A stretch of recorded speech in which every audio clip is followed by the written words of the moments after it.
afternoon, I'm Michael Oder. We want to get you down to Montgomery really quickly here for a press conference that's happening with Representative Ed Henry to talk about articles of impeachment against Governor Robert Bentley. Let's listen in right now. Gadsden, right?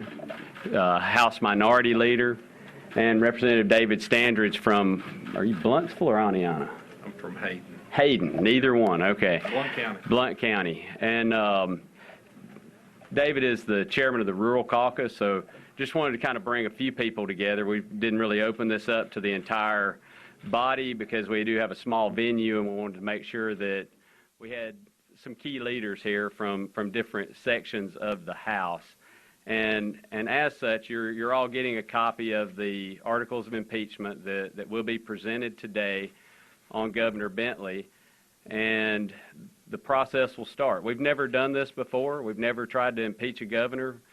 We have had the impeachment process one time in 1915, and we're basically building off of that. So it's going to be a process, but the process starts today. As most of you can see, the articles of impeachment are essentially on what's been going on, where we're looking at this governor who has essentially betrayed the trust of the people of Alabama through actions and lies that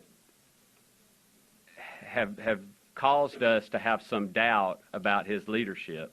And as such, the only course the people of Alabama have to address this issue is through the impeachment process. And so the process is going to start today.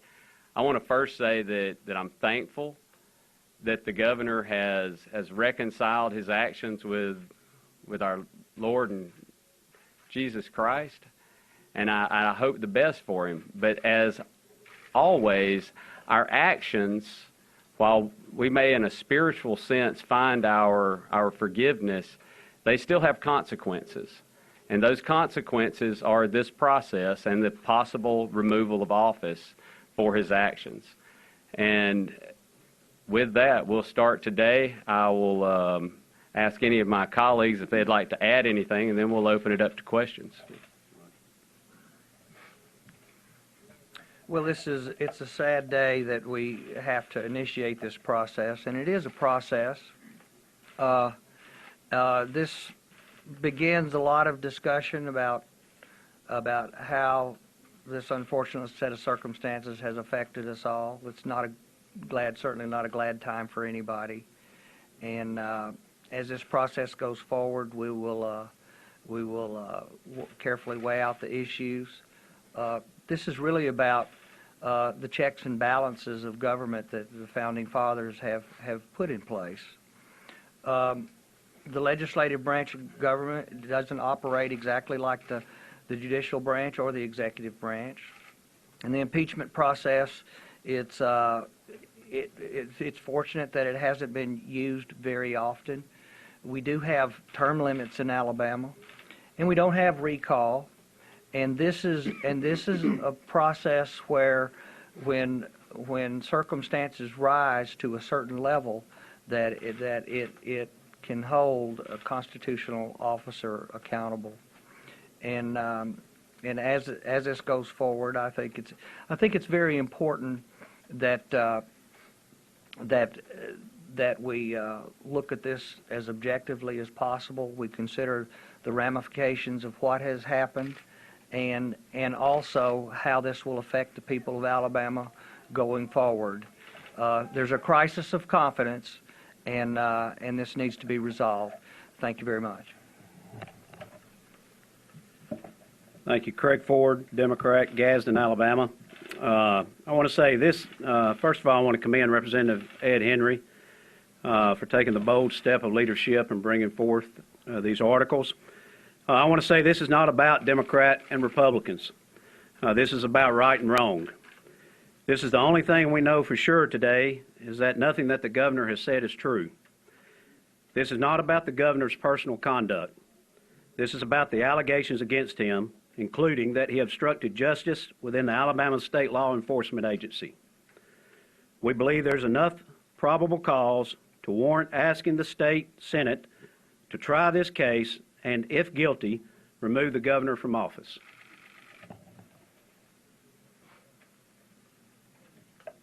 Yes, I'm David Standridge. I'm a Republican representative from Blount County. I will say that this is a tough day. This is a tough day for the state of Alabama. Being a former law enforcement officer, career law enforcement officer, and also probate judge, I will say that what is important is the rule of law. It's important to me. I think it's important to the people of this state. It's known that I have asked publicly that the governor step down. I still think that that's in the best interest of the state, which I believe is the utmost importance at this time, is thinking about the people of the state and not personal issues. And, you know, with a heavy heart, I do ask that because I have supported the governor.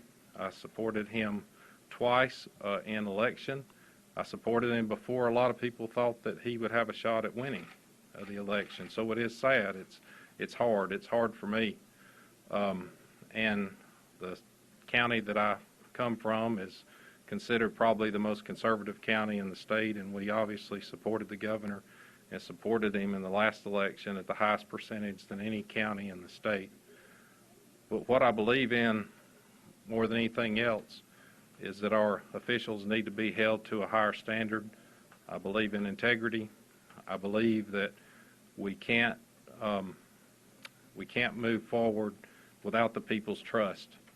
I believe in this case the people have lost trust in the leadership.